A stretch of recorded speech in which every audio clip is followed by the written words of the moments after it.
Alright, so this is a rangefinder camera.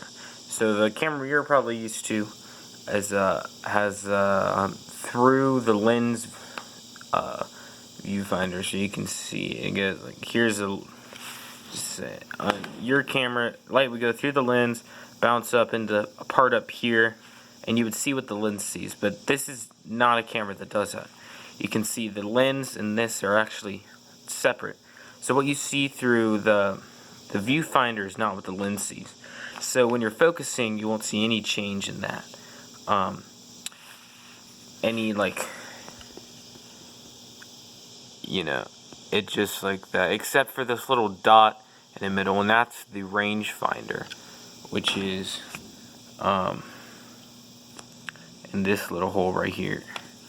But basically what that dot is, I can't show it on camera because my camera's too shitty.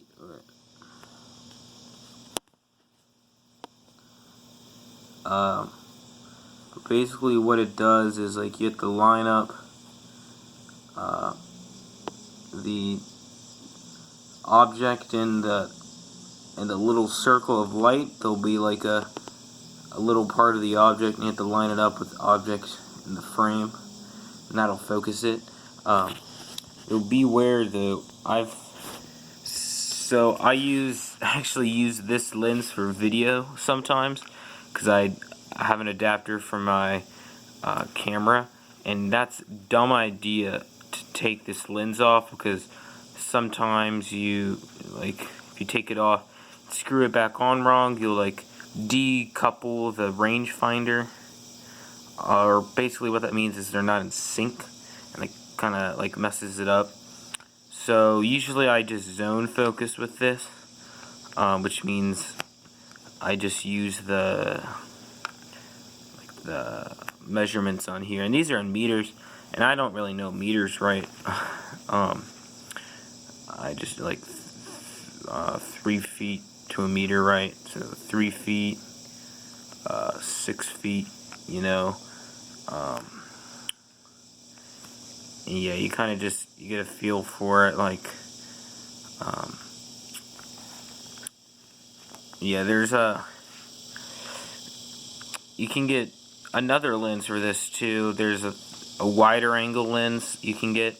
It won't work with the viewfinder. You'll have to like figure out how to do that. But yeah, it's a solid camera. That's what I use to take the color shots of the tower, actually.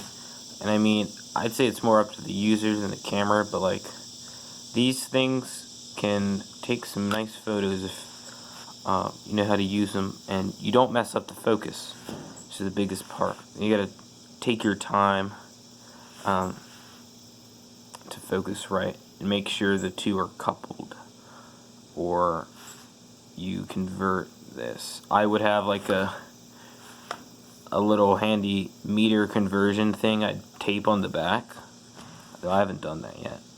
But I'll show you the basics of how this operates. So, see, this is the film advance lever. I can't really do it with 2 hands, but like, basically you move that forward, and then you can press the shutter. So you like put this up to your eye, focus, right, and then, yeah. The thing about these though is you don't turn this knob if this thing isn't cocked forward, because it will mess up the camera.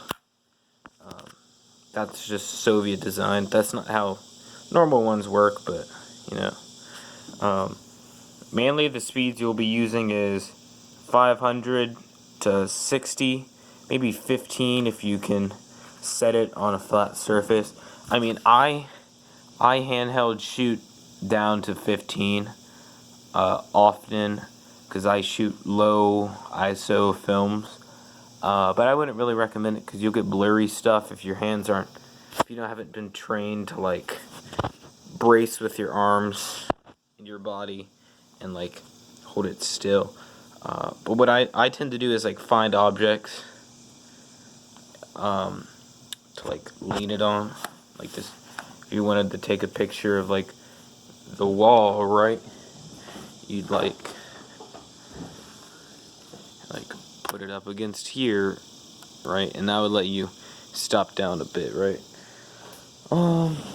But yeah, usually you don't have to do that because you have a film that lets in enough light to where you usually be stopped down a bit, usually around like 5 to 8 or whatever. So using the 400 speed film, it was a sunny day. Focusing wouldn't be too bad because it has a large range at such a small aperture, and you'd be able to take your photos on the film. I don't know if that's if I kind of lost you at the end there.